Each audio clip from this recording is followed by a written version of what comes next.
Viewers আসসালামু আলাইকুম, আশা করি সবাই ভালো আছেন। আজকে চলে আসছি নতুন আরো একটি ভিডিও নিয়ে। আজকে আমরা আসলে সৌদি আরবের একটা রাউটার নিয়ে ভিডিও করতে যাচ্ছি। এটা ম্যাক্স টিম, দারুণ ধরনের একটা রাউটার, EA8500। এটা মডেল হচ্ছে AC2600, মিমো ব্যান্ড সাপোর্টেড। এটা একটা গিগাবাইট রাউটার। রাউটারটি সেট আপ করার পূর্বে অবশ্যই রাউটারটির পিছনে আপনারা খেয়াল করবেন, এখানে খুব সুন্দরভাবে রাউটারটি 2G 5G পাসওয়ার্ড গুলো দেওয়া আছে এবং এটার আইপি অ্যাড্রেস সহ অ্যাডমিনিস্ট্রেটর পাসওয়ার্ড দেওয়া আছে। আমার পিসিটা যেহেতু 2G সাপোর্টেড, সেহেতু 2G যে সিগন্যালটা শো করতেছে, সিগন্যালের উপর আমি কানেক্ট করছি। করার সাথে সাথে একটা পাসওয়ার্ড আছে, পাসওয়ার্ডটি রাউটারের পিছনে যেভাবে ছিল সেম পাসওয়ার্ড বসিয়ে আমরা কানেক্ট করে নিব। আপনিও মোবাইল থেকে সেম ভাবে করবেন। যেহেতু এটা সেট আপ করা হয় নাই, সেহেতু নো ইন্টারনেট শো করতেছে। তো এরপর রাউটারে ঢোকার জন্য রাউটারটি আমরা আইপি অ্যাড্রেস দিব। আইপি অ্যাড্রেসটি দেওয়া আছে পিছনে, তবু আমি লিখে দিয়েছি 192.168.1.1। লেখার পর আমরা যখন ইন্টার করব, অর্থাৎ ব্রাউজারে গিয়ে আমি আইপি অ্যাড্রেসটি লিখছি, ইন্টার করার সাথে সাথে এখানে একটা অ্যাডমিনিস্ট্রেটর পাসওয়ার্ড আছে।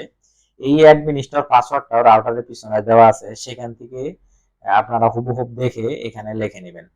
তো এরপর পাসওয়ার্ডটি লেখার পর যখন এখান থেকে আমরা নেক্সটে ক্লিক করব, তখন রাউটারটির ইন্টারফেস আমাদেরকে নিয়ে যাবে।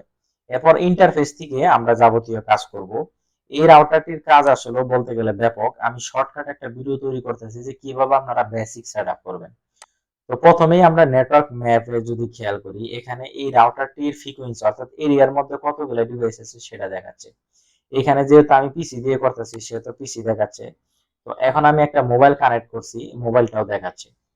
তো আপনার যতগুলা আপনার রাউটারের সাথে ডিভাইস কানেক্টেড থাকবে, সবগুলো ডিভাইস আপনার নেটওয়ার্ক ম্যাপ থেকে দেখতে পারবেন। তো এখানে একটা গেস্ট নেটওয়ার্ক আছে। সব ধরনের রাউটারেই গেস্ট নেটওয়ার্কের একটা সুবিধা থাকে। তো আপনারা এখানেও একটা গেস্ট নেটওয়ার্ক ইউজ করতে পারবেন।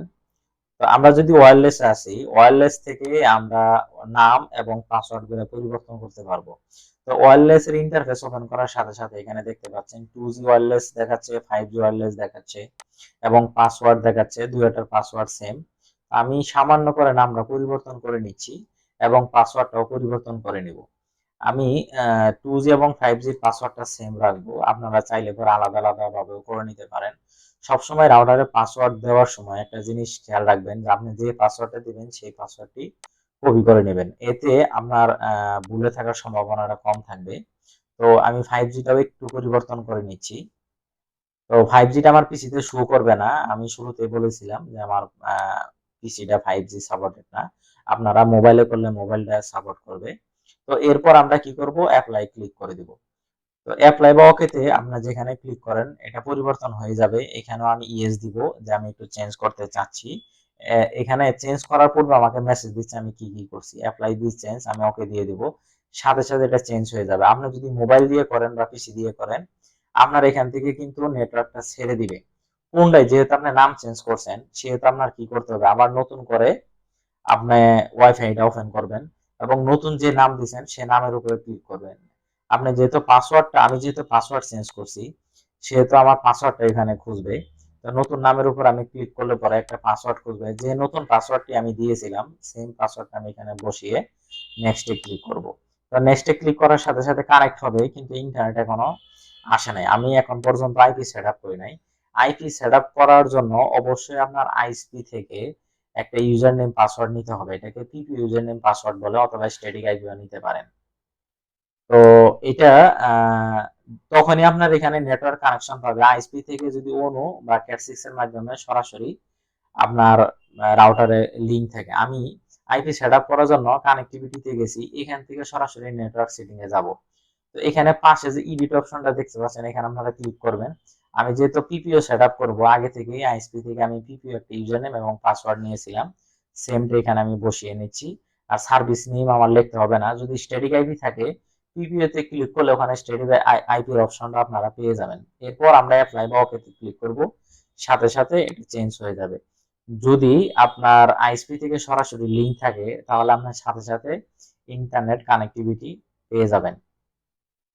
আর যদি না থাকে সেক্ষেত্রেও আপনার নো ইন্টারনেট শো করবে। যেহেতু আমার ডিরেক্ট কানেকশন দেওয়া আছে, তো আশা করি আমরা ইন্টারনেট অ্যাক্সেস পেয়ে যাব। তো অলরেডি আমরা ইন্টারনেট অ্যাক্সেস পেয়ে গেছি। তো এটা দেখার জন্য এখানে কিন্তু আরেকটা সুবিধা আছে। আপনি যদি পিসি থেকে এটা কন্ট্রোল করেন, তাহলে এখান থেকে স্পিড টেস্টের একটা লিঙ্ক দেওয়া আছে, তো এখানে ক্লিক করলে পরে সাথে সাথে আপনার ওই মুহূর্তে কত এমবিপিএস আছে সেটা আপনি দেখতে পারবেন। আপনার মোবাইল দিয়েও দেখতে পারবেন, মোবাইলেও আপনার এই লিঙ্ক থেকে সরাসরি আপনার এই অপশনে নিয়ে যাবে। তো ভিউয়ার্স, আসলে এটাতে অনেকগুলাই ফিচার আছে যেগুলো বলে শেষ করা যাবে না। এখানে সব থেকে কমন ব্যাপার যেটা বলবো আমরা, তো এই যে প্যারেন্টিয়াল যে মানে কন্ট্রোলটা আছে, এইটাও আপনার বিভিন্ন ইউজার বা ব্লক করার জন্য এটা আপনি ইউজ করতে পারেন। তো এখান থেকে নেটওয়ার্ক ম্যাপে আমরা যেটা আশা করছিলাম যে আমরা মনে হয় কোনো ইউজারকে ব্লক করতে পারবো, কিন্তু আসলেও এই নেটওয়ার্ক থেকে সরাসরি এখান থেকে ব্লক করা যাচ্ছে না, এটা এখান থেকে ব্লক হচ্ছে না। এই এই আমরা এই সিস্টেমগুলো ইউজ করে, ইন্টারফেসগুলো ইউজ করে আমরা ডব্লিউপিএস ইউজ করে পাসওয়ার্ডটা শেয়ার করতে পারি বা অন্যান্য ডিভাইসকে অ্যাড করতে পারি। এই রাউটারে সব থেকে আমার কাছে যেটা কমন বিষয় মনে হয়েছে এবং সুবিধা মনে হচ্ছে সেটা হচ্ছে এক্সটার্নাল স্টোরেজ, অর্থাৎ এখানে আপনারা একটা পেন ড্রাইভ ইউজ করতে পারবেন বা 1 টেরাবাইট 2 টেরাবাইট একটা হার্ড ডিস্ক ইউজ করতে পারবেন। এটা দ্বারা আপনার যখন ওয়াইফাই থাকবে না, এখানে আপনি একটিভি সার্ভারের মতো অসংখ্য মুভি রাখতে পারবেন যদি আপনাদের প্রয়োজন হয়, এবং কমেন্টসের উপর ভিত্তি করে এটা নিয়ে আমি পরবর্তীতে আরেকটা ভিডিও দিব। আজকের ভিডিও এই পর্যন্তই। ভালো থাকবেন, সুস্থ থাকবেন, আর ভিডিওটি ভালো লাগলে অবশ্যই শেয়ার করবেন। আল্লাহ হাফেজ।